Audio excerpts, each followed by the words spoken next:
जय हिंद प्यारे बच्चों, स्वागत है आपका उत्कृष्ट डिफेंस एकेडमी के इस प्यारे से यूट्यूब चैनल में। तो बच्चों, परिश्रम बैच की इस बेहतरीन सीरीज को आगे बढ़ाते हुए आज हम कंटिन्यू करने वाले हैं अपने मैथमेटिक्स का सेट चैप्टर, जिसको आपने प्रीवियस वीडियो में क्या देख लिया था, सेट की डेफिनेशन देख ली थी और सेट कितने टाइप के हैं ये देख लिया था। सेट को आप डिस्क्राइब कैसे करते हैं यानी रोस्टर फॉर्म में और सेट बिल्डर फॉर्म में, और उसके बाद हमने इसमें देखा था सबसेट्स यानी उपसमुच्चय, और देखे थे उपसमुच्चय के प्रकार, और इन उपसमुच्चयों यानी इन सबसेट से रिलेटेड 3 थ्योरम्स भी हमने देखी थी। उसके बाद हमने union of set, intersection of set, कैसे इनको हम वेन डायग्राम के थ्रू रिप्रेजेंट करते हैं, डिफरेंस इन सेट्स भी हमने वेन डायग्राम के थ्रू देखा था, और कॉम्प्लीमेंट ऑफ सेट्स यानी पूरक सेट का कैसे रिप्रेजेंट किया जाता है वेन डायग्राम के थ्रू। तो इसी सीरीज को, मैथमेटिक्स के इसी चैप्टर को आगे बढ़ाते हुए आज मैं आपके सामने लेके आया हूं एक नया टॉपिक जो सेट से ही रिलेटेड है, जिसमें हम सेट की अलजेब्रा के बारे में पढ़ेंगे। तो बिना देर करे हुए शुरुआत करते हैं इस सेशन की जबरदस्त जोश के साथ, जिसमें हम सबसे पहले क्या देखने वाले हैं, laws of algebra of sets यानी समुच्चयों के बीज गणित के नियम। देखिए कैसे इसकी अलजेब्रा वर्क करती है, इन सबको हम देखेंगे।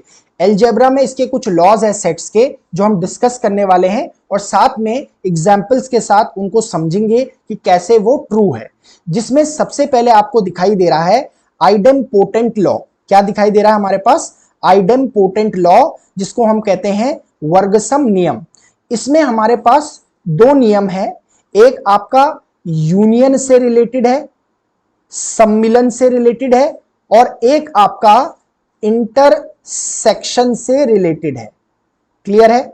एक मैंने क्या कहा, आपका यूनियन से रिलेटेड है और एक इंटरसेक्शन से रिलेटेड है। जिसका पहला हमारे पास आइडेम्पोटेंट लॉ हमारे पास है इन टर्म्स ऑफ यूनियन, कि जो ए यूनियन ए होता है वो ए के ही बराबर होता है।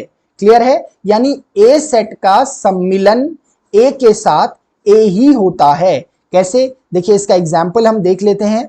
देखिए एग्जाम्पल में अगर हम देखें, एक सेट ले लेते हैं ए, एक सेट मैंने ए ले लिया 1 3 5 7 9। अगर आपको ये दिख रहा होगा तो ये कैसा सेट है? ये हमारे पास है नेचुरल नंबर का ही सेट है, बट इसमें हमारे पास कैसे नंबर्स है? ऑड नेचुरल नंबर्स है, यानी विषम प्राकृतिक संख्याएं हैं। क्लियर है? अब मैं अगर ए यूनियन ए ले लूं, ए यूनियन ए ले लूं, तो ए यूनियन ए में क्या आएंगे हमारे पास? 1 3 5 7 9, यानी यही एलिमेंट आएंगे जो ए के ही बराबर होगा। तो इसलिए हम कहते हैं कि A union A is equals to हमारे पास ए ही होता है। इसका मतलब है मैं इसे लिख सकता हूं कुछ इस तरीके से, ए यूनियन ए को हमारे पास लिखा जा सकता है कि x such that x belongs to A और x belongs to A. Clear है? और इसे एक और तरीके से भी लिखा जा सकता है कि x such that x belongs to A, जिसे हम इक्वल टू ए लिखते हैं। क्लियर है हमारे पास? तो ए यूनियन ए हमारे पास क्या होता है? ए होता है। इसे हमारे पास सेट बिल्डर फॉर्म में इस तरीके से लिखा जाता है, और एक एग्जांपल से मैंने आपको समझा दिया है। यानी किसी सेट का सम्मिलन खुद के साथ, यानी किसी सेट का यूनियन खुद के साथ, वो सेट खुद ही होता है। पहली थ्योरम, और इस थ्योरम को कहते हैं आइडेम्पोटेंट लॉ, जिसे हम वर्गसम नियम कहते हैं। सेकंड हमारा पास किससे रिलेटेड है ये आइडेम्पोटेंट लॉ? ये हमारे पास इंटरसेक्शन से रिलेटेड है। किससे रिलेटेड है? इंटरसेक्शन से रिलेटेड है, यानी सर्वनिष्ठ से रिलेटेड है। सर्वनिष्ठ से रिलेटेड हमारे पास ये लॉ है। इसको भी एक एग्जांपल से समझ लेते हैं। अगर मैं क्या ले लूं, एक सेट ए ले लूं जिसके पास हमारे पास एलिमेंट है 1 3 5 7 9, तो मैं अगर ए का सर्वनिष्ठ ए के साथ निकालूं, यानी ए का इंटरसेक्शन ए के साथ निकालूं, तो आप देखोगे कि ए सेट में और इस ए सेट में जो कॉमन एलिमेंट्स है यानी उभयनिष्ठ अवयव है वो 1 3 5 7 9 ही है, यानी ये भी हमारे पास सेट ए ही होता है। यानी अगर मैं इसे सेट बिल्डर फॉर्म में लिखूं तो इसे लिखा जा सकता है A intersection A is equals to x such that X belongs to A and X belongs to A. और इसे इस फॉर्म में लिखा जा सकता है कि x such that x belongs to a, जो कि किसके इक्वल होगा, a के ही इक्वल होगा। तो ये भी मेरे पास क्या है, आइडेम्पोटेंट लॉ है यानी वर्गसम नियम है, लेकिन ये इन विथ रिस्पेक्ट टू क्या हमारे पास है, इंटरसेक्शन ऑफ सेट से रिलेटेड हमारे पास है। इसके बाद अगले नियम की तरफ जाते हैं यानी अगले थ्योरम की तरफ जाते हैं, जो हमारे पास क्या है, आइडेंटिटी लॉ है यानी तत्समक नियम है। हिंदी में इसे क्या कहते हैं, तत्समक नियम, आइडेंटिटी लॉ। ये क्या कहता है, देखो ये लॉ भी हमारे पास, फिर से मैंने क्या कहा, ये एक यूनियन ऑफ सेट से रिलेटेड है और इंटरसेक्शन ऑफ सेट से रिलेटेड भी है। क्लियर है, यूनियन का मतलब सम्मिलन से रिलेटेड भी है और मेरा सर्वनिष्ठ से रिलेटेड भी है। क्या है, सर्वनिष्ठ से रिलेटेड भी ये लॉ है। पहले हम इसे यूनियन से रिलेटेड देखते हैं। हमने लिखा हुआ A union phi is equals to A. अब ये फाई क्या होता है इसको समझ लेते हैं। फाई हमारे पास क्या है, ये हमारे पास है एम्प्टी सेट है। ये क्या मेरे पास, एम्प्टी सेट इसे कहते हैं, जिसको मैंने आपको बताया था, और नल सेट भी कहा जाता है और इसे वॉइड सेट भी कहा जाता है और हिंदी में इसी को आप कहते हैं रिक्त समुच्चय। क्या कहते हैं, रिक्त समुच्चय, यानी ऐसा समुच्चय, ऐसा सेट जिसमें कोई भी एलिमेंट प्रेजेंट ना हो, इसे क्या कहते हैं, रिक्त समुच्चय कहते हैं। अब अगर मेरे पास क्या है, एक मेरे पास सेट ए है, ए को ले लेते हैं हमारे पास, ये मैं एग्जाम्पल देख रहा हूं। अगर मेरे पास ए एक सेट है 1 3 5 7 9, ए एक ये सेट है और 5 मेरे पास जो एक सेट है वो इस तरीके का सेट है। आप देख रहे हैं मैंने यहाँ पर क्या बनाया है, सेट तो बनाया है पर इसमें कोई भी एलिमेंट नहीं बनाया है। इसका मतलब ये कैसा सेट है, ये रिक्त समुच्चय है, एम्प्टी सेट है, नल सेट है और कह सकते हैं वॉइड सेट है। अगर मैं A union B, A union 5 निकालूं तो ए यूनियन 5 क्या आएगा, 1 3 5 7 9। अब आप देखेंगे यूनियन का मतलब होता है कि पहले और दूसरे में जो आपके एलिमेंट्स है वो दोनों लिख देने होते हैं। यानी मैं कह सकता हूं कि x बिलोंग्स टू a और x बिलोंग्स टू 5 मुझे लिखना चाहिए इस a यूनियन 5 में, लेकिन क्योंकि 5 में कोई भी एलिमेंट नहीं है, कोई भी अवयव प्रेजेंट नहीं है, इसलिए मेरे को 5 का कोई भी एलिमेंट a यूनियन 5 में दिखाई नहीं दे रहा है। अब जो a यूनियन 5 मैंने यहां पर लिखा हुआ है, इसे इक्वल टू, उसका मतलब मैं a लिख सकता हूं क्योंकि ये a के ही इक्वल मेरे को दिखाई दे रहा है। क्लियर है यहां पर, यानी मैं इसे क्या कह सकता हूं, देयरफॉर फाई को कहा जाता है, phi is called identity for union. क्या कहते हैं, फाई को कहते हैं आइडेंटिटी फॉर यूनियन, यानी सम्मिलन के लिए फाई जो है क्या है, तत्समक है। क्या है मेरे पास, तत्समक है। क्लियर है, यानी मैं किसी भी सेट का फाई के साथ यूनियन करूंगा तो मुझे हमेशा वो सेट ही मिलेगा। क्लियर है, फाई मेरे पास क्या है, तत्समक है यानी आइडेंटिटी है, क्योंकि किसी भी सेट का मैं सम्मिलन यानी यूनियन करूंगा फाई के साथ यानी एक रिक्त समुच्चय के साथ, तो मुझे हमेशा वो सेट ही मिलेगा।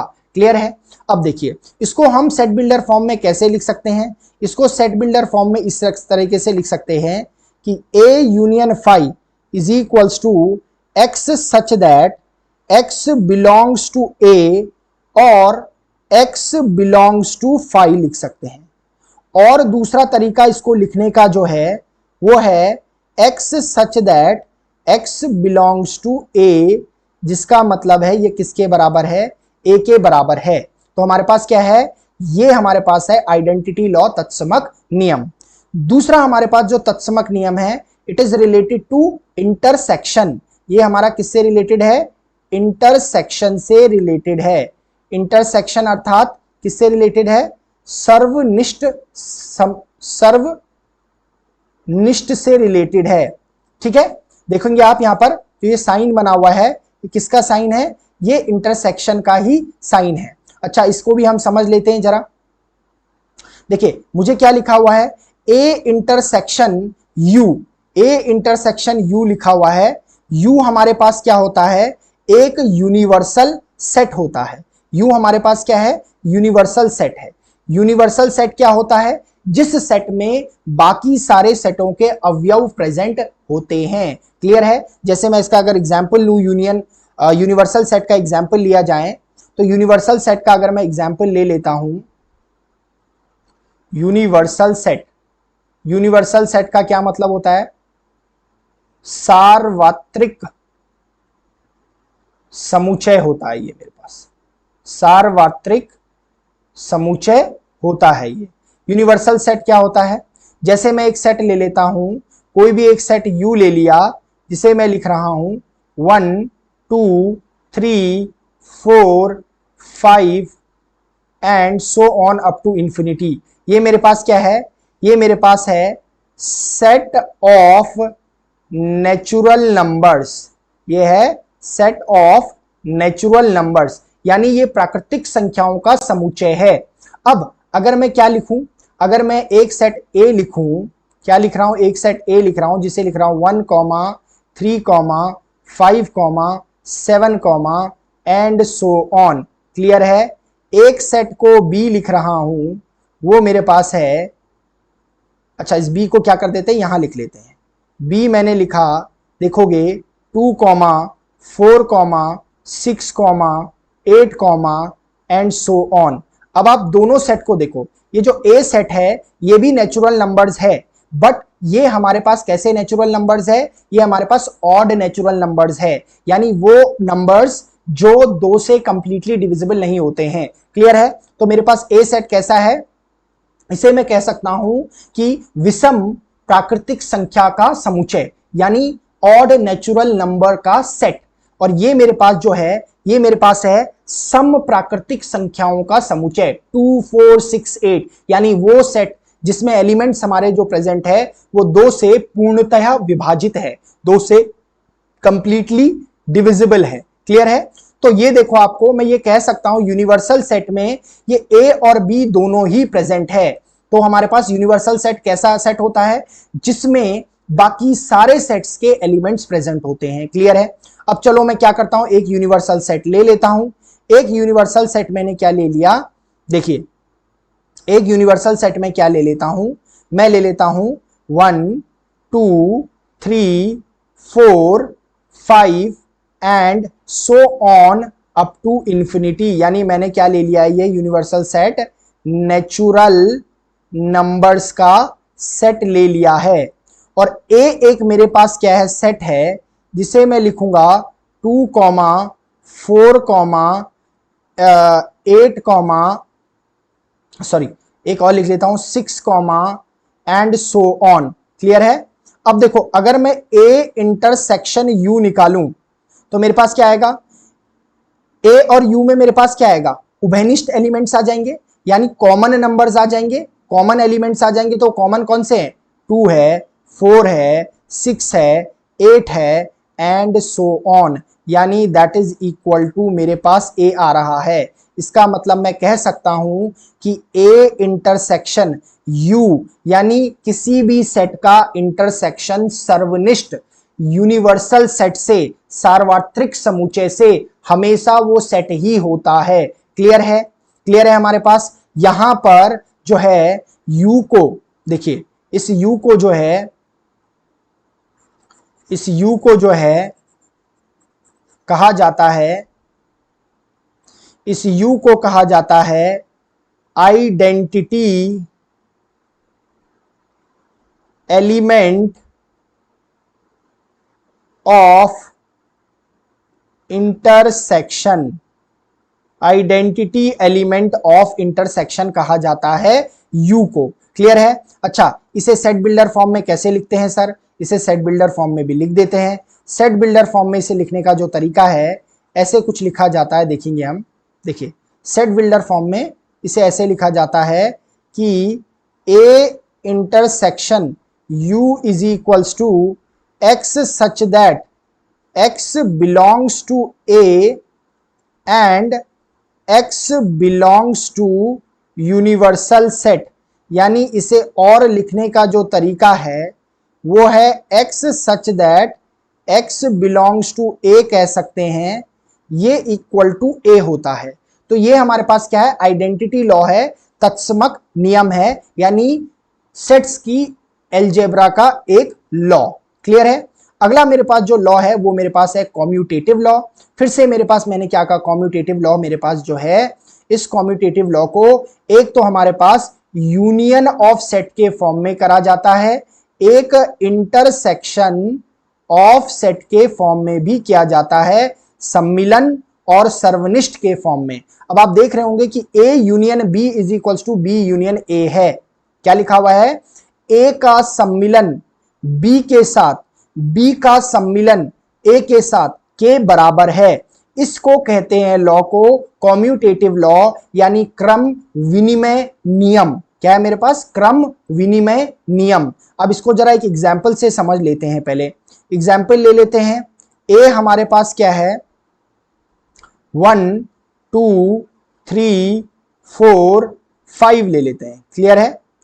B हमारे पास कोई एलिमेंट हम ले लेते हैं, B ले लेते हैं हमारे पास 1 3 5 7 8, B मैंने ले लिया। अब अगर मैं A यूनियन B निकालूं तो A यूनियन B क्या निकल कर आएगा, 1 2 3 4 5 7 8। और वहीं मैं B यूनियन A निकालूं तो देखो क्या निकलेगा, 1 2 3 4 5 7 8। अब आप देख रहे हो कि A यूनियन B और B यूनियन A में दोनों में हमारे पास क्या है, दोनों ही के सेट्स, दोनों के ही जो एलिमेंट्स है यानी अवयव है वो एक जैसे हैं। अर्थात मैं क्या कह सकता हूं कि A union B is equals to B union A। ये भी एक नियम है किसके, सेट के एल्जेब्रा का, सेट के यानी समुच्चयों के बीजगणित का। क्लियर है। इसी में हमारे पास मैंने क्या कहा था, एक हमारे पास इंटरसेक्शन से रिलेटेड भी होता है क्रम विनिमय नियम। ये हमारे पास क्या है, इंटरसेक्शन से रिलेटेड है। किससे रिलेटेड है, इंटरसेक्शन से रिलेटेड है। इसमें भी हम क्या करते हैं, एग्जाम्पल ले लेते हैं इसको समझाने के लिए। देखिए A मेरे पास अगर कोई सेट क्या है, 1 2 3 4 5, ये मेरे पास एक सेट है। B मेरे पास एक सेट क्या है, देखो ये मेरे पास 1 3 5 7 8। क्लियर है। अगर मैं A इंटरसेक्शन B निकालूं तो A इंटरसेक्शन B का मतलब है A और B में जो उभयनिष्ठ क्या है, अवयव है यानी कॉमन एलिमेंट्स है, वही A इंटरसेक्शन B होंगे। 1 कॉमन है, 2 नहीं है, 3 कॉमन है, 4 5 कॉमन है, बाकी कोई कॉमन नहीं है। वहीं मैं B इंटरसेक्शन A निकालूं यानी B और A में कॉमन 1 कॉमन है, 3 कॉमन है, 5 कॉमन है। Now you can see that कि both the sets are having same elements, यानी दोनों ही सेट में, चाहे मैं A इंटरसेक्शन B की बात करूं या B इंटरसेक्शन A की बात करूं, दोनों में हमारे पास 3 एलिमेंट है और आइडेंटिकल एलिमेंट्स है, यानी एक जैसे दिखने वाले एलिमेंट्स है। अर्थात ये जो हमारे पास क्रम विनिमय नियम विथ रिस्पेक्ट टू इंटरसेक्शन जो है किसके सापेक्ष है, सर्वनिष्ठ ऑफ सेट्स के सापेक्ष है, वो हमारे पास क्या है, स्थापित होता है। यानी A intersection B is equals to B intersection A, यानी इंटरसेक्शन जो है सेट के साथ कॉम्यूटेटिव लॉ को फॉलो करता है। क्लियर है। आगे बढ़ते हैं। अगला मेरे पास क्या है, अगली जो थ्योरम है वो मेरे पास है एसोसिएटिव लॉ, यानी सहचार्य नियम हमारे पास है। क्या है, सहचार्य नियम। यहां पर मेरे को दिख रहा है कि A union B union C क्या हुआ है, ये बराबर होता है A union B union C के। ठीक है, चला इसको करके देख लेते हैं। हमारे पास क्या है, A यूनियन B यूनियन क्या है, C है। इसका किसके साथ है, A union B union C के साथ हमारे पास है। क्लियर है। तो पहले हम क्या कर लेते हैं, एलिमेंट्स ले लेते हैं, इसको एक एग्जाम्पल से समझ लेते हैं। एग्जाम्पल में सबसे पहला हमारे पास ए जो सेट है उसमें ले लेते हैं हम 1 2 3 4 5 ले लेते हैं। क्लियर है। ऐसे ही बी सेट में हमारे पास क्या ले लेता हूं मैं, देखो जरा, ये ले लिया 1 3 4 5 7, एक सेट मैंने ये ले लिया। एक मेरे पास सी सेट मैंने ले लिया है 1 8 9 10, ये मैंने 3 सेट ले लिए रैंडम। क्लियर है। अब मैं पहले किसको निकालूंगा, लेफ्ट हैंड साइड को निकालूंगा। लेफ्ट हैंड साइड में पहले ए यूनियन बी निकाल लेता हूं। अगर मैं ए यूनियन बी निकालूं तो ए यूनियन बी क्या आ रहा है, ए यूनियन बी यानी ए यूनियन बी का क्या मतलब होता है 1 2 3 4 5 7। ए यूनियन बी का मतलब होता है ए और बी के आप सारे एलिमेंट लिख दो बिना रिपीट करे हुए। ए और बी के सारे एलिमेंट लिख दो बिना रिपीट करे हुए, यानी जो दोनों में उभयनिष्ठ अवयव है, यानी दोनों सेट में क्या है कॉमन एलिमेंट है, उसे 2 बार ना लिख के एक बार आप लिखोगे यूनियन वाले सेट में, यानी सम्मिलन वाले सेट में, जो कि मैंने लिख दिया है। ठीक है। अब अगर मैं ए यूनियन बी किसके साथ यूनियन निकालूं, सी के साथ यूनियन निकालूं, तो मुझे क्या सेट मिलेगा जरा देखते हैं कि सी के साथ 1 2 3 4 5 7 8 9 10 मिलेगा। क्लियर है। ये मेरे को लेफ्ट हैंड साइड मिल गया है। ऐसे ही अब मैं राइट हैंड साइड की बात कर लेता हूं। राइट हैंड साइड में सबसे पहले मैं बी यूनियन सी निकालूंगा। देखो बी यूनियन सी निकाल दो। बी यूनियन सी हमारे पास क्या आ जाएगा, बी यूनियन सी आ जाएगा 1 3 4 5 7 8 9 10। क्लियर है। अब मैं क्या निकाल देता हूं, अब मैं निकाल देता हूं A union B union C के साथ। अब आप देखो ए ऊपर ये लिखा हुआ है, इसके साथ मुझे किसके साथ निकालना है यूनियन, इस बी यूनियन सी के साथ। अगर आप देखोगे तो ये निकलेगा 1 2 3 4 5 7 8 9 10। मैंने क्या कहा, यूनियन कैसे लिखते हैं पहले भी आपको बताया हुआ है कि यूनियन ऑफ सेट में क्या करते हैं, यानी समुच्चयों के सम्मिलन में क्या करते हैं, दोनों ही सेट के सारे एलिमेंट्स लिख देते हैं, लेकिन जो कॉमन एलिमेंट्स होते हैं दोनों सेट में उसे एक बार लिख देते हैं। अब अगर आप देखोगे कि हमारे पास बी यूनियन सी सॉरी इसके साथ A union B union C, यानी आपका लेफ्ट हैंड साइड आप देखोगे किसके साथ, राइट हैंड साइड के साथ कंपेयर करोगे तो you are getting the same set, यानी आपको इक्वल सेट मिल रहा है, समान समुच्चय मिल रहा है, यानी दोनों सेटों में जो अवयव है वो आइडेंटिकल है, समान एलिमेंट्स है। इसका मतलब है कि ये मेरा क्या है, सहचर्य नियम को फॉलो करता है। क्लियर है। अब आगे बढ़ते हैं। अब हमारे पास सहचर्य नियम देखते हैं, रिलेटेड टू हमारे पास इंटरसेक्शन देखते हैं। क्या देखते हैं, रिलेटेड टू इंटरसेक्शन, इसे एक बार देख लेते हैं। क्लियर है। अब देखो जरा इंटरसेक्शन से रिलेटेड देखेंगे जरा इसे, इसमें भी हम क्या कर लेंगे, एलिमेंट्स पहले कंसीडर कर लेंगे। मैंने क्या कहा है, ये है A intersection B intersection C, किसके इक्वल होता है, A intersection B intersection C के। क्लियर है। अब देख लेते हैं इस सहचर्य नियम को, देख लेते हैं रिलेटेड टू इंटरसेक्शन। फिर से हम क्या कर लेते हैं, एग्जाम्पल के तौर पर पहले हमारे पास क्या ले लेते हैं, सेट ले लेते हैं ए बी सी। ए मैं क्या ले रहा हूं, देखो ए सेट को मैं ले रहा हूं 1 2 3 4 5 ले रहा हूं। क्लियर है। मैंने क्या ले लिया, 1 2 3 4 5 ले लिया। ऐसे ही मैं बी सेट को क्या ले रहा हूं, देखो बी सेट को मैं ले रहा हूं 1 2 6 7 8। ये जो सेट बेटा मैं ले रहा हूं ना, ये मैं रेंडमली ले रहा हूं। आप कोई भी सेट रेंडमली ले लो, ये जो आपके लॉज है, जो एल्जेब्रा के laws related to your sets है, यानी समुच्चयों के जो बीज गणित में नियम है, वो बिल्कुल क्या होंगे, फॉलो होंगे। आप चाहे सेट जो मैं बता रहा हूं वो ले रहे हो, चाहे आप कोई भी सेट ले लो, किसी भी प्रकार का सेट ले लो, कोई भी उसमें अवयव ले लो, ये लॉ वायलेट नहीं करेंगे। जो सी मेरे पास सेट है वो मेरे पास है 1 4 3 2, ये मैं रैंडम एलिमेंट्स इनमें ले रहा हूं। अब मैं पहले क्या निकालूंगा, ए इंटरसेक्शन बी निकालूंगा। क्या निकालूंगा, ए इंटरसेक्शन बी निकालूंगा। ए इंटरसेक्शन बी का क्या मतलब होता है, इंटरसेक्शन का मतलब होता है सर्वनिष्ठ, यानी ए और बी, ए सर्वनिष्ठ बी निकालना है, यानी ए इंटरसेक्शन बी निकालना है। मैं इंटरसेक्शन में क्या होता है, दोनों सेट के उभयनिष्ठ अवयव देख लेते हैं, यानी कॉमन एलिमेंट्स देख लेते हैं और उनका एक सेट बना देते हैं। क्लियर है? अब ए इंटरसेक्शन बी में 1 तो कॉमन है, 2 कॉमन है, और कोई कॉमन दिख रहा है? नहीं दिख रहा है, तो 1, 2 कॉमन है। अब इसके बाद मैं क्या निकाल देता हूं, पूरा लेफ्ट हैंड साइड निकाल देता हूं, यानी ए इंटरसेक्शन बी के साथ किसका इंटरसेक्शन करूंगा, सी का। तो अगर आपको दिखाई देगा तो ए इंटरसेक्शन बी तो ये है, इसमें और सी में हमारे कॉमन एलिमेंट्स अगेन 1 और 2 ही दिखाई दे रहे हैं। क्लियर है? यानी ये जो A intersection B intersection C है वो हमारे पास आ गया 1, 2 एक सेट। क्लियर है? इसी तरीके से मैं क्या निकाल देता हूं, राइट हैंड साइड का पहले बी इंटरसेक्शन सी निकाल देता हूं।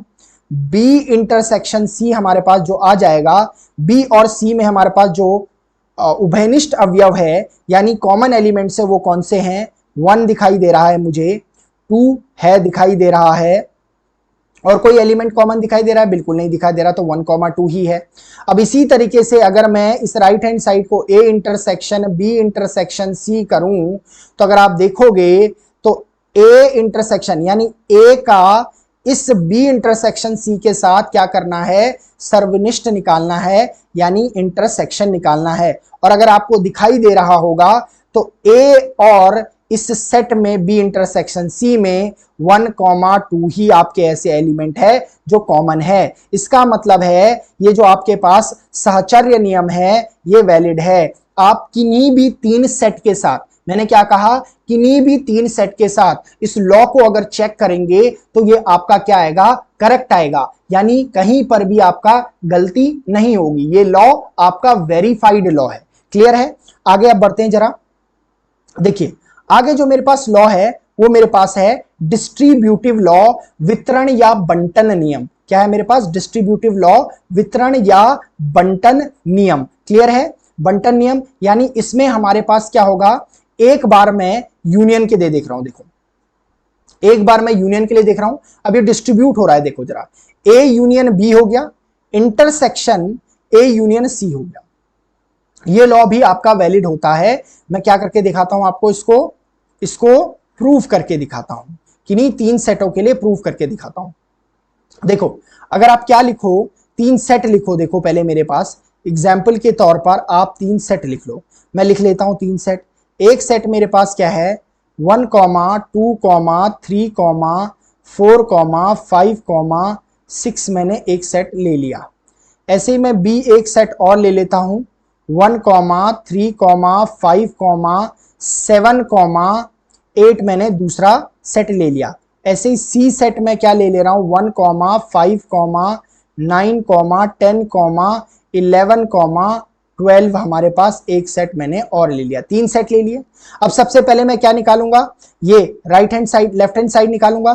तो सबसे पहला काम है कि ये जो ब्रैकेट के अंदर है ना, B intersection C, A union B, A union C, ये निकाल दो आप। सबसे पहले ए इंटरसेक्शन सी निकाल ले, बी इंटरसेक्शन सी निकाल लेते। बी इंटरसेक्शन सी का क्या मतलब है, बी और सी में जो आपके कॉमन एलिमेंट्स होंगे। बी और सी में कॉमन एलिमेंट्स कौन से हैं, एक आपके पास क्या है, 1 है, बी और सी में, सॉरी क्या आपके पास क्या है, बी और सी में एक तो आपको 1 दिखाई दे रहा होगा, एक आपको 5 दिखाई दे रहा है। हाँ, ये 2 ही आपको दिखाई दे रहे हैं, यानी 1, 5 आपके क्या है, बी और सी में उभयनिष्ठ अवयव है जो कि आपको 1, 5 का एक सेट बना के दे रहे हैं। अब मैं ए का यानी लेफ्ट हैंड साइड निकाल लूं, A union B intersection C निकाल देता हूं, A union B intersection C निकाल देता हूं। अब A union B intersection C निकालूंगा तो मतलब ए और बी इंटरसेक्शन सी के वो एलिमेंट्स लिखे जाएंगे इस सेट में जो दोनों में प्रेजेंट होंगे, लेकिन अगर रिपीट दोनों में रिपीट कर रहा है, उभयनिष्ठ है दोनों में, तो एक बार लिखा जाएगा इस सेट में। क्लियर है? अब ए को देखो और बी इंटरसेक्शन सी को देखो। ए हमारे पास क्या है, 1 दिखाई दे रहा है, 2 लिखेंगे, 3 लिखेंगे, 4 लिखेंगे, 5 लिखेंगे, 6 भी लिखेंगे। ये मेरे पास क्या आ गया, लेफ्ट हैंड साइड आ गया A union B intersection C. अब इसी तरीके से पहले ए यूनियन बी निकाल देते हैं, फिर ए यूनियन सी निकाल देते हैं और उन दोनों का इंटरसेक्शन निकाल देते हैं। ठीक हो गया? तो सबसे पहला हमारा काम है ए यूनियन बी का निकालना। ए यूनियन बी, अभी अभी मैंने क्या बताया आपको कि ए यूनियन बी का मतलब होता है ए और बी के सारे एलिमेंट्स लिखो बट रिपीटेड को एक ही बार लिखो। तो ए यूनियन बी में हमारे पास देखो क्या है, ए यूनियन बी में 1 2 3 4 दिखाई दे रहा है, 5 6 7 और एक आपको 8 दिखाई दे रहा है। ऐसे ही मैं क्या निकाल दूं, अगर ए यूनियन सी निकाल दूं, जो दूसरा टर्म मेरे पास है, ए यूनियन सी निकाल दो जरा। 1 2 3 4 5 6 आ जाएगा, 6 आ जाएगा, ए यूनियन सी निकाल रहे हैं हम, 6 आ जाएगा।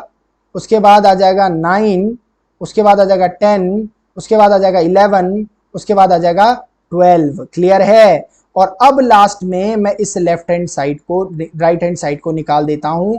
वो कैसे निकलेगा, ए यूनियन बी वाले सेट का इंटरसेक्शन निकालना है ए यूनियन सी के साथ, निकाल देते हैं। यानी सीधी सीधी बात है, ए यूनियन बी और ए यूनियन सी के जो कॉमन एलिमेंट्स है आप इस सेट में उसको लिख दो। लिख देते हैं जरा।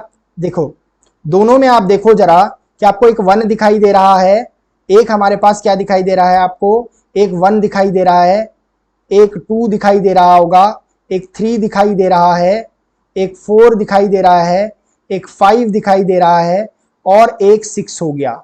ये आपके पास A union B intersection A union C आ रहा है। अब आप देखोगे ये जो राइट हैंड साइड है इस लेफ्ट हैंड साइड के इक्वल है, यानी ये जो वितरण या बंटन नियम हमने लिखा है ये बिल्कुल सही नियम है और इसी तरीके से एक्ट करता है। यानी अगर यूनियन लिखा हुआ है तो यूनियन अटैक करता है। मैं कहूंगा कि अगर मैंने यहां यूनियन लिखा हुआ है तो यूनियन अटैक करता है पहले बी पे, फिर वो अटैक करता है सी पे। वहीं उस पर हमारे पास इंटरसेक्शन लिखा होता तो इंटरसेक्शन अटैक करता बी पे, फिर इंटरसेक्शन अटैक करता सी पर, जिसे हमने अगली उसमें देखा होगा। देखिए यहां पर अब इंटरसेक्शन की बात आ गई है। अब देखो यहां क्या लिखा हुआ है, A intersection B union A intersection C हमारे पास हो गया। यानी अगर मैं इसको भी एक एग्जाम्पल से समझूं तो ये भी मेरे पास क्या हो जाएगा, क्लियर हो जाएगा, है ना हमारे पास। तो मेरे पास क्या है, अगर मैं कोई हमारे पास ले लेते हैं, चलिए सेम एग्जांपल्स ले लेते हैं, सेम एग्जांपल्स लेते हैं बेटा। ए इज इक्वल्स टू हमारे पास सेट आप कोई भी लो,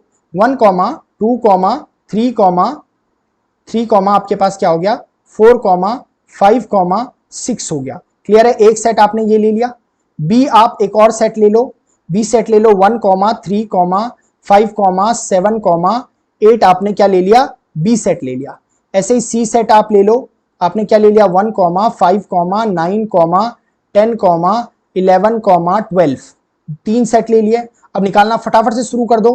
पहले आप क्या निकालोगे, बी इंटरसेक्शन सी निकालोगे। क्या निकालोगे, बी इंटरसेक्शन सी निकालोगे। बी इंटरसेक्शन सी जरा निकाल दो। बी इंटरसेक्शन सी हमारे पास बी और सी में कॉमन क्या है, मेरे पास बी और सी में 1 कॉमन है, 5 कॉमन दिखाई दे रहा है, 5 कॉमन दिखाई दे रहा है और कोई कॉमन नहीं दिखाई दे रहे। अब इसी तरीके से मैं अगर लेफ्ट हैंड साइड को निकाल दो, A intersection B union C निकाल दो जरा। क्या है मेरे पास, ए का बी यूनियन सी के साथ इंटरसेक्शन निकाल दो। ए मेरे पास क्या है 1 2 3 4 5, यानी अगेन मेरे पास क्या है, यहाँ पर कॉमन क्या है 1 5 है। क्लियर है, यानी लेफ्ट हैंड साइड क्या आ गया 1 5 आ गया।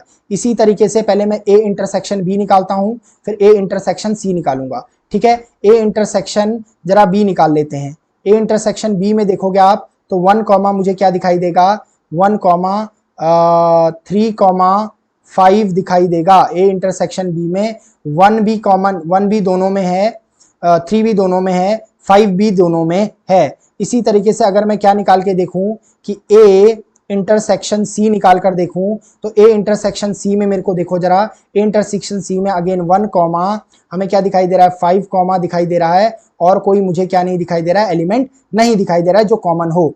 अब मैं इस लेफ्ट हैंड साइड को निकाल देता हूं। लेफ्ट हैंड साइड मतलब A intersection B union A intersection C. देखो जरा, अब मुझे ए इंटरसेक्शन बी और ए इंटरसेक्शन सी के सारे एलिमेंट्स लिखने हैं इस सेट में, लेकिन रिपीट नहीं करना है किसी एलिमेंट को। अगर आप देखोगे तो मैं क्या लिख सकता हूं, 1 लिख सकता हूं, ठीक है 1 लिख सकता हूं और 3 लिख सकता हूं और 5 लिख सकता हूं। क्या लिख सकता हूं, 5 लिख सकता हूं। क्लियर है, मैंने क्या लिखा 1 3 5। अब देखो जरा कहीं पर मिस्टेक हुई है शायद, इसको चेक करें। B intersection C, B intersection C, B intersection C, B intersection C में हमारे पास क्या हो गया है, देखेंगे जरा। अच्छा, बी का सी के साथ तो 1 है कॉमन, 5 है कॉमन, क्लियर है। अगर आप देखोगे तो हमारे पास ए इंटरसेक्शन बी आपने किया, ए इंटरसेक्शन में 1 है, 3 है और 5 है मेरे पास, क्लियर है। 1 है, 3 है, 5 है मेरे पास। उसके बाद A intersection B union C. अच्छा, ये बी हमने इंटरसेक्शन लिख दिया है, ये गलती कर दी। एक मिनट जरा इसको सही कर लेते हैं, ये हमने गलत कर दिया है। एक मिनट जरा, हाँ इसको जरा मैं देख लूं। ये क्या था मेरे पास, ये था बी इंटरसेक्शन सी था, सॉरी। बी इंटरसेक्शन सी मेरे पास क्या हो जाएगा, बी इंटरसेक्शन सी हो जाएगा 1, 3, 5, 7, 8, 9, 10 और 12 भी हो जाएगा, क्लियर है। इसी तरीके से अब देखेंगे जरा, ये भी चेंज हो जाएगा, फिर ये नहीं रहेगा। इसको जरा ध्यान से देखेंगे, ए इंटरसेक्शन बी के साथ, ए इंटरसेक्शन बी के साथ।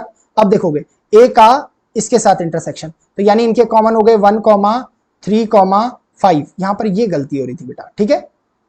1, 3, 5, 1, 3, 5, यानी left hand side right hand side के इक्वल होंगे हमारे पास। समझ आ गया ये आपको। आप देखिए यहां पर मिस्टेक हो गई थी, हमने इंटरसेक्शन निकाल दिया था, ये यूनियन निकालना था हमें, ठीक है। तो यूनियन निकालने से हमारे पास वैसा ही आ गया जैसा ये रिजल्ट बता रहा है। तो इसका मतलब है, चाहे आप इस डिस्ट्रीब्यूटिव लॉ को यानी वितरण या बंटन नियम को आप यूनियन के रिस्पेक्ट में देखोगे, सम्मिलन के रिस्पेक्ट में देखोगे, चाहे आप इसको इंटरसेक्शन यानी सर्वनिष्ठ के रूप में देखोगे, तो आपको ये डिस्ट्रीब्यूटिव लॉ क्या लगेगा, आपको ट्रू लगेगा, क्लियर है। आगे चलते हैं हमारे पास। अब ये बहुत इंपॉर्टेंट लॉ है हमारे पास, मोस्ट इंपॉर्टेंट लॉ जो आपका यूज होता है आपके न्यूमेरिकल्स में, जिसे कहते हैं डी मॉर्गन्स लॉ। ये आपका क्या है, ये भी आपका दो के लिए है, एक बार आपका यूनियन के लिए है और एक बार आपका इंटरसेक्शन के लिए है। क्या आपका इंटरसेक्शन के लिए है। दूसरा इसमें किसका यूज होता है, कॉम्प्लीमेंट सेट का यूज होता है। कॉम्प्लीमेंट सेट का यानी पूरक समुच्चय का यूज होता है। अब पहले ये समझ लेते, देखो ये जो साइन ऊपर बना हुआ है ना बेटा, ये प्राइम का साइन है यानी डैश जिसे आप बोलते हो, इसका मतलब है ए यूनियन बी का पूरक निकालना है। यानी ए यूनियन बी का पूरक जो होता है, ए पूरक इंटरसेक्शन बी पूरक होता है। यानी ए यूनियन बी का complement A complement intersection B complement होता है। पहले कॉम्प्लीमेंट समझ लो। देखो एक होता है यूनिवर्सल सेट, यू को किससे डिफाइन करते हैं, यूनिवर्सल सेट से। यूनिवर्सल सेट क्या होता है, सार्वत्रिक समुच्चय होता है। यूनिवर्सल सेट वो सेट होता है जिसमें बाकी सारे सेटों के सारे अवयव उपस्थित होते हैं। यानी यूनिवर्सल सेट वो सेट है जिसमें बाकी सारी सेटों के सारे एलिमेंट्स प्रेजेंट होते हैं, क्लियर है। अब मान लो कोई सेट ए है और मुझे इसका क्या निकालना है, कॉम्प्लीमेंट निकालना है, पूरक निकालना है। तो इसके अंदर यू के यानी यूनिवर्सल सेट के वो सारे अवयव आ जाएंगे, वो सारे एलिमेंट आ जाएंगे जो ए में प्रेजेंट नहीं है। बात समझ आई मैंने क्या कहा। जैसे देखो इसको एक एग्जांपल से मैं आपको यूनिवर्सल सेट को पहले समझा देता हूं, वैसे हमने पहले समझा हुआ है। मान लो आपके पास क्या है, मान लो आपके पास एक यूनिवर्सल सेट क्या है, नेचुरल नंबर का सेट है, 1, 2, 3, 4, 5 and so on up to infinity मान लेते हैं। और एक सेट आपके पास ए क्या है, वो है 2 है, 4 है, 6 है, 8 है, comma so on up to infinity. अब देखो ये जो आपके पास है ये प्राकृतिक संख्याओं का समुच्चय है। ये आपके पास क्या है, ये है इवन नेचुरल नंबर का सेट, इवन नेचुरल नंबर्स का सेट। अगर आपको ए का पूरक निकालना है, ए का कॉम्प्लीमेंट निकालना है, तो क्या लिखोगे कि वो सारे एलिमेंट्स जो यूनिवर्सल सेट के हैं पर ए में प्रेजेंट ना हो। अब देखोगे जरा आप कि ए में क्या प्रेजेंट नहीं है।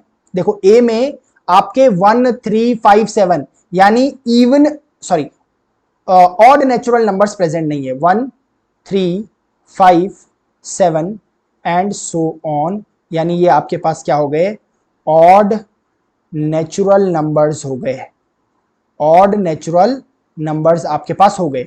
देखो तो मतलब पूरक का क्या मतलब है कि यूनिवर्सल सेट के वो एलिमेंट्स जो जिसका आप पूरक निकाल रहे हो उस सेट में प्रेजेंट ना हो। क्लियर है? अब इसको जरा देख लेते हैं, इसको जरा देख लेते हैं। क्लियर है? एग्जाम्पल यही ले लेते हैं, एग्जाम्पल यही ले लेते हैं। क्लियर है? एग्जाम्पल यही ले लेते हैं। देखिए जरा, ठीक है, एग्जाम्पल यही वाला ले लेते हैं। एक और सेट बना देते हैं यहाँ पर बी, क्योंकि बी की भी जरूरत है। और लेट अस से कि वो आपके पास क्या है, 1 3 5 7 एंड सो ऑन। ये आपके पास क्या है, ये है ऑड नेचुरल नंबर्स का सेट, ऑड नेचुरल नंबर्स का सेट है। अब अगर मान लो मुझे क्या निकालना है, पहले मैं इसको निकाल देता हूं। पहले इसको निकालने के लिए मुझे क्या निकालना पड़ेगा, ए यूनियन बी निकालना पड़ेगा।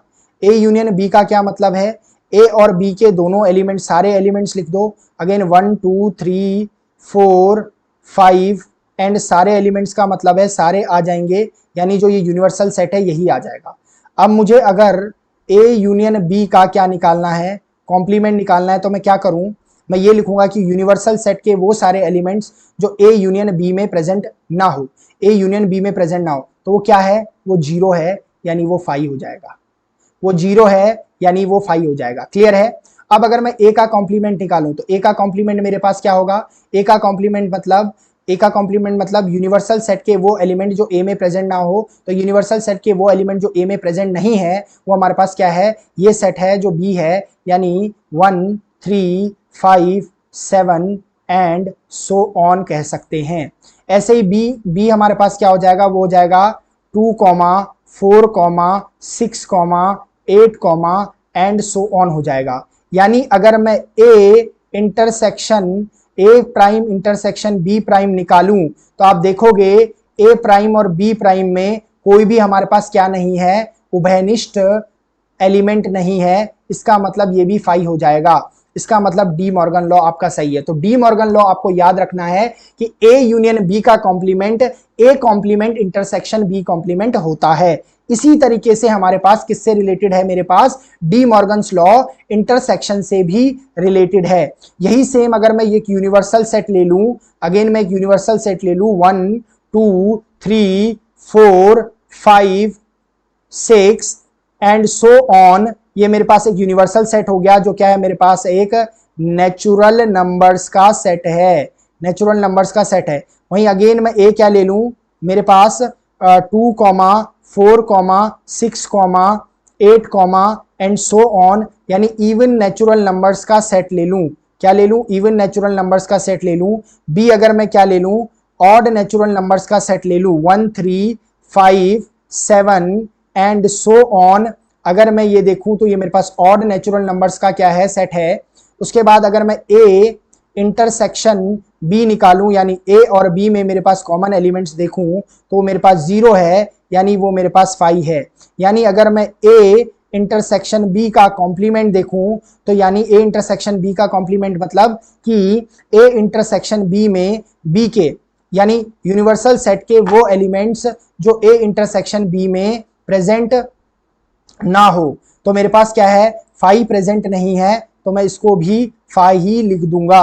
क्लियर है? ऐसे ही मैं अगर क्या निकालूं, ए प्राइम निकालूं तो ए प्राइम मेरे पास क्या आ जाएगा, ए प्राइम मेरे पास आ जाएगा, देखोगे जरा, ए प्राइम मेरे पास क्या आ जाएगा, वो आ जाएगा ए मेरे पास क्या है, ऑड है तो यहाँ इवन आ जाएंगे, सॉरी इवन है तो यहाँ ऑड आ जाएंगे, 1 3 5 7 एंड सो ऑन। इसी तरीके से मेरे पास बी प्राइम आ जाएगा 2 4, अच्छा एक मिनट, हाँ, ए इंटरसेक्शन बी का कॉम्प्लीमेंट, ए इंटरसेक्शन बी का कॉम्प्लीमेंट का मतलब है यूनिवर्सल सेट के वो एलिमेंट्स जो बी में प्रेजेंट ना हो। ओके, तो यहाँ पर तो पूरा सेट आएगा। एक मिनट, हाँ एक मिनट, ये इसको मिटा देते हैं, ये 5 नहीं आएगा। ध्यान से करना है, हमें ध्यान से करना है, गलती हो सकती है। देखो तो हमारे पास क्या है, ये हमारे पास क्या आ जाएगा, 1 आ जाएगा, 2 आ जाएगा, 3 आ जाएगा, 4 आ जाएगा, 5 आ जाएगा एंड सो ऑन। ध्यान से समझ लो कि ये कह रहा है ए इंटरसेक्शन बी का कॉम्प्लीमेंट, यानी यूनिवर्सल सेट के वो सारे एलिमेंट्स जो ए इंटरसेक्शन बी में प्रेजेंट ना हो। अब ए इंटरसेक्शन बी में क्या प्रेजेंट नहीं है? 5 प्रेजेंट नहीं है, ठीक है। तो मैंने देखो ए इंटरसेक्शन बी का जो कॉम्प्लीमेंट लिखा हुआ है इसमें 5 कहीं प्रेजेंट नहीं है, क्लियर है। तो इसी तरीके से मेरे पास क्या आ जाएगा, अगर मैं ए कॉम्प्लीमेंट मैंने लिखूंगा कहा, तो ए मेरे पास क्या है? इवन नेचुरल नंबर्स है, तो ये मेरे के आ जाएंगे ऑड आ जाएंगे, 1 3 5 7 एंड सो ऑन, क्लियर है। ऐसे ही में बी कॉम्प्लीमेंट आ जाएगा, बी में मेरे पास ऑड है तो यहां पे इवन आ जाएंगे 2 4 5 2 4 6 8 एंड सो ऑन। अब मैं अगर ए प्राइम यूनियन बी प्राइम निकालूं तो ये सारे एलिमेंट्स आ जाएंगे, यानी 1 2 3 4 5 एंड सो ऑन, यानी ये मेरे पास फिर से कैसा आ गया? नेचुरल नंबर का सेट आ गया। और जो लेफ्ट हैंड साइड है वो भी नेचुरल नंबर का सेट आ रहा है, तो इसका मतलब ये कंडीशन क्या है? सेटिस्फाइड है। तो डी मॉर्गन्स लॉ मेरे पास क्या है? बड़ा ही इंपॉर्टेंट लॉ है, जो आपके किस में देखने को मिलेगा? आपको आपके जब आप न्यूमेरिकल्स लगाओगे वहां पर आपको देखने को बहुत ज्यादा मिलेगा।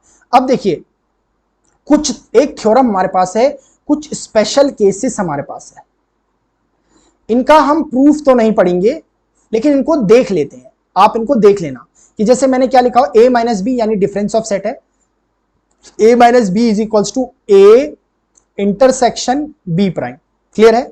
b minus a b intersection a prime, a minus b is equals to a होता है if and only if a intersection b phi हो। फाई क्या है? टर्म्स आप समझ लें, ये जो मेरे पास यहां पर साइन है ये रिप्रेजेंट करता है इफ एंड ओनली इफ को। ये जो फाई है यहां पर, ये मेरे पास रिप्रेजेंट करता है एम्प्टी सेट को, क्लियर है।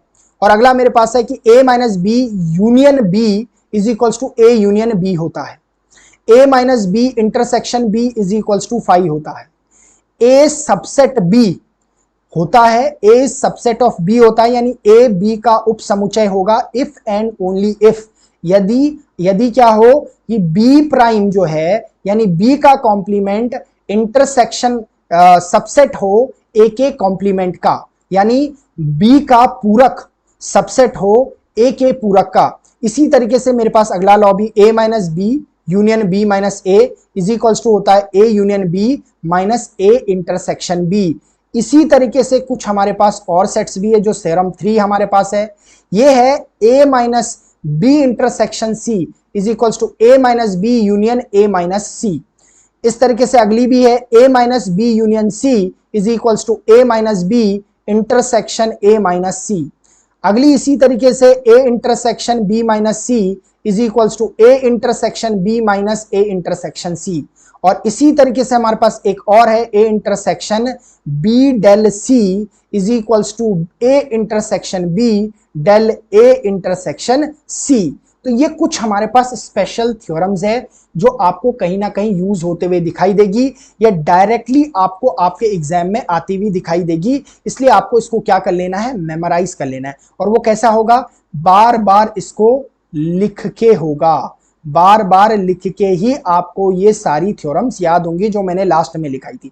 इससे पहले जो अलजेब्रा के लॉज लिखाए थे वो बहुत ध्यान से आपको पढ़ने हैं, क्योंकि जितने भी आपके अब इसके बाद हम न्यूमेरिकल्स लगाएंगे वो सारे इसी के बेसिस पे लगाएंगे। तो इस तरीके से आपका जो सेट है, जितना भी सेट चैप्टर में आपका कंटेंट था या टॉपिक था जो आपके एनडीए के सिलेबस में, वो हमने कवर कर लिया है। इसके बाद हम प्रैक्टिस क्वेश्चंस लगाएंगे इसका कुछ 1 और 2 वीडियो में, जिसमें कोशिश करेंगे कि मैक्सिमम प्रैक्टिस क्वेश्चंस लगाएं, सो दैट हर एक कॉन्सेप्ट आपका यूज होता हुआ दिखाई दे उन क्वेश्चंस में, और आपका वो क्वेश्चंस में लगाते टाइम क्लियर हो जाए। साथ में मैं कुछ ऐसे क्वेश्चंस भी प्रैक्टिस क्वेश्चंस में डालूंगा जिनकी पॉसिबिलिटी है कि आपके वो आने वाले एनडीए 2 के एग्जाम में आपको दिखाई दे। सेम क्वेश्चन तो नहीं, पर कॉन्सेप्ट आपको वैसा ही दिखाई देगा। तब तक अब आपको क्या करना है? इन सारे वीडियोस को देखना है, इन टॉपिक्स को रिवाइज करना है, मेमोराइज करना है, सो दैट न्यूमेरिकल्स में आपको प्रॉब्लम ना हो। क्लियर है? और साथ में आपका एक और काम है, आपको चैनल को सपोर्ट करना है, यानी इसे सब्सक्राइब करना है, शेयर करना है जितना ज्यादा हो सके और वीडियो को लाइक तो करना ही है। Till then keep studying. जय हिंद।